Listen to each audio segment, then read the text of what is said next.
ఓయ్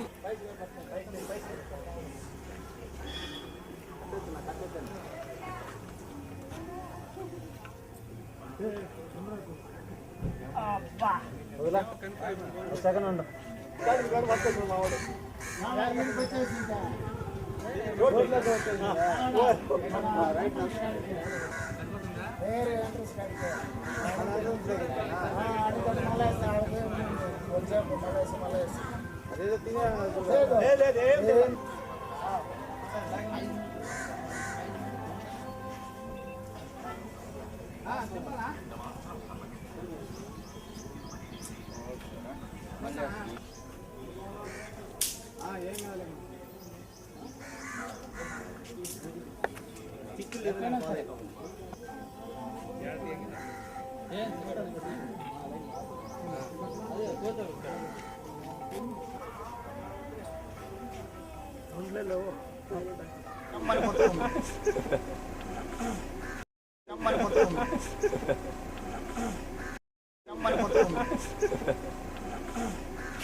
చెప్పి కాళశ్రీకి 3 సార్లు వేస్తున్నాయి. కుక్కే సుబ్రహ్మణ్య స్వామి, ఘాటి సుబ్రహ్మణ్య స్వామి, సంవత్సరం కావిడెత్తాను, అయ్యప్ప స్వామి మాలేస్తాడు 6 సంవత్సరాలు ఉంటాడు. బెంగళూరులో అంటే ఆయాలలో పనిచేస్తున్నాం. శివాజీనగర్ మంచి ఏరియానే. పార్క్లో కూర్చోనంటే చేసేది. ఏ ఫామ్లో మామూలు దిగుతేనే రకరకాల ఫామ్లో కలిసాను. నాకు నీట్గా ఉంది, బాగుంది కూడా. వాళ్ళకి భయపడే ఇంటికాడ ఎంపీ చెట్టు కూడా నట్టలే. దాంట్లో మా పిల్లలు సోకులు సరిగా లేదు, నీళ్ళు అసలు రావునా. ఇప్పుడు 2 పేషెంట్లే పిల్లలు.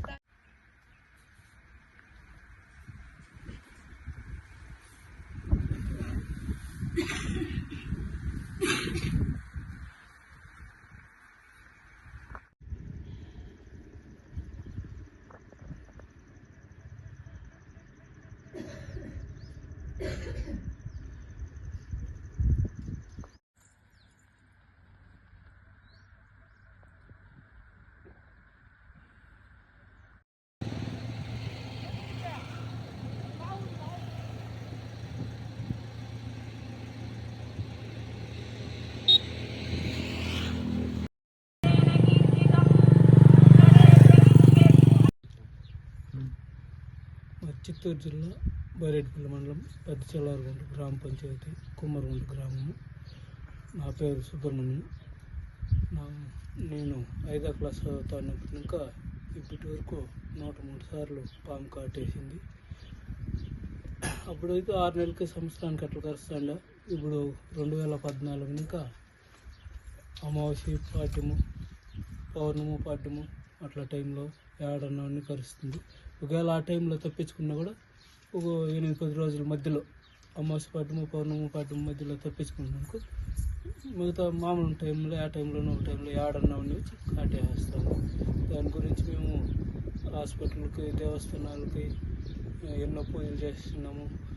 నాగదోషం పూజలు, కాళశ్రీ పూజలు చేసుకొచ్చినాము. మేము చేసిన ఎవరి దగ్గరికి పోయినా నాకు ఈ పాము కాటు ఎందుకు జరుగుతుంది అని చెప్పే మానవుడే లేకుండా అయిపోయింది. మేము చాలా ఇబ్బందుల్లో ఉన్నాము. నాకు 2 పిల్లలు, ఒక అబ్బాయి ఒక అమ్మాయి. మా అమ్మ వయసు అయిపోయింది, ఆ అమ్మ కష్టపడలేదు. ఇట్లా నాకు తిరిగినప్పుడు 5,000 ఇంకా 10,000 ఖర్చు వస్తుంది. అట్లా నెలకు నెల ఇట్లా జరుగుతూ ఉంది. కాబట్టి మాకు జీవనం జరిగేది కూడా చాలా కష్టంగా ఉంది. మమ్మల్ని గవర్నమెంట్ ఆదుకొని ఏమన్నా ఆర్థిక సాయం చేయాలని కోరుతున్నాం సార్. నాకు కూడా పుట్టిన వాళ్ళు వెనుక ముందు కూడా ఎవరు అన్నదమ్ములు అక్కల చెల్లెళ్ళు ఎవరు లేదు. నేను 6 నెలలు బిడ్డప్పుడే మా నాయన కాలం అయిపోయినాడు. మా అమ్మే కూలీనాలు చేసి నన్ను 10th వరకు చదివించింది. ఇప్పుడు ఏమన్నా పనికి పోవాలంటే కూడా మా వాళ్ళు ఎవరు నన్ను పిల్లరు. వీని కూడా పోతే పాములు వస్తాయి, మనకు పని పంచేట అవుతుంది, వానికి ఏమన్నా అట్లా జరిగినప్పుడు వాడిని హాస్పిటల్కి ఎత్తుకొని పోవాలి అట్లా అని చెప్పేసి ఇప్పుడు పనికి పిలిచే వాళ్ళు కూడా లేరు. ఖాళీగా ఇంటికాడ కూర్చున్నాను.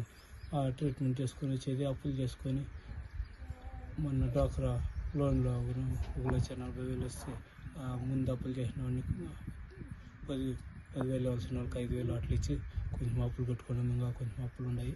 మమ్మల్ని గవర్నమెంట్ యాదో విధంగా మా కుటుంబాన్ని ఆదుకోవాలా, లేకపోతే మేము ఆత్మహత్య చేసుకోవాలి పరిస్థితుల్లో ఉన్నాము సార్. మమ్మల్ని ఏదో ఒక రకంగా గవర్నమెంట్ ఆదుకోవాలని కోరుతాను.